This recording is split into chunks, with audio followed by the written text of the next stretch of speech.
Okay, my boss has gone upstairs and is leaving me alone now. So let's continue reading about the economic boom. So remember, like I said, and I posted on the Google Classroom, that I want you to focus really on who is not benefiting from this economic boom. So I'm going to start on page 181 at the very bottom. Economic boom bypasses others. Thought I heard my boss. Oh, here she is. All right, Coolidge prosperity was not for everyone. Key segments of the population failed to share in the general rise of living standards. Labor. So labor are people that work like in the factories. Strikes had dropped sharply during World War I, mainly because the Wilson government supported collective bargaining in return for a no-strike pledge. Membership in the American Federation of Labor grew, and wages for wartime industries employees rose sharply. However, inflation wiped out any real gains in buying power. Now on to page 182. The 1920s saw a reversal of any union gains. Strikes in the steel, mining, and railroad industries failed, in part because the government used not only troops to end the strikes, but also injunctions, which are court orders that prohibit specified actions. The Supreme Court also ruled against child labor laws and against minimum wages for children, women, and children. In addition, some companies began to offer health and life insurance in hopes of lessening workers' interest in the unions. The strategy often worked. Membership in labor unions fell from a high of about 5 million in 1921 to under 3.5 million in 1929.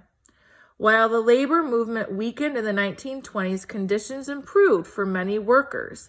After 1923, unemployment averaged 5% or less. Worker productivity rose over 40%.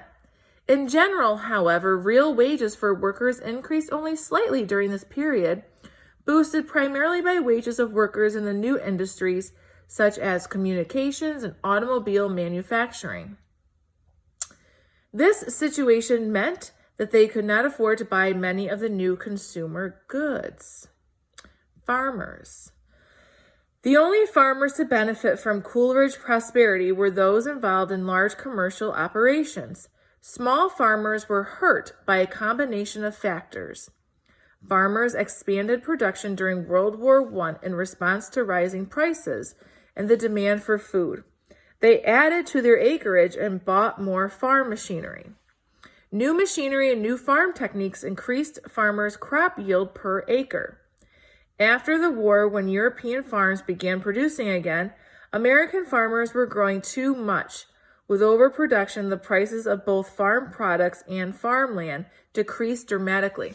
So basically, after World War I, the farmers had all this new machinery, and they were producing all of these products because they were sending them over to Europe, and now they didn't need to do that anymore. And so they still have this machinery, they still have all this land, and they still have the debts to pay for those, but they're not making the money that they used to make.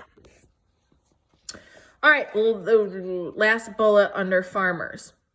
Net farm income fell 50% during the 1920s. That's huge. That's like making $100 and then only making $50. That's a huge decrease. As farm income fell, many farmers lost their land when they could not make their mortgage payments. As a result, the number of farmers declined too. By 1930, only about 20% of the labor force made a living by farming. Native Americans.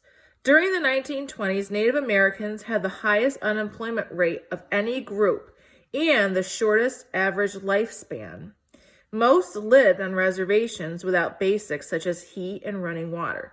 So far we've seen that the farmers did not benefit, the laborers did not benefit, and Native Americans did not benefit, to help you with your question on page 181. African Americans. African Americans who migrated to the North enjoyed a higher standard of living than in the South. However, they still earned less than white workers and experienced a higher rate of unemployment. So who are the major groups that did not benefit during the Coolidge prosperity? Laborers, so the everyday people like you and I.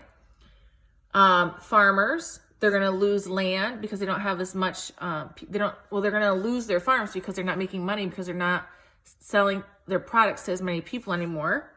Native Americans and African Americans. Just think about the Native Son that you're reading with Mrs. Wall because that's right in this time period, okay?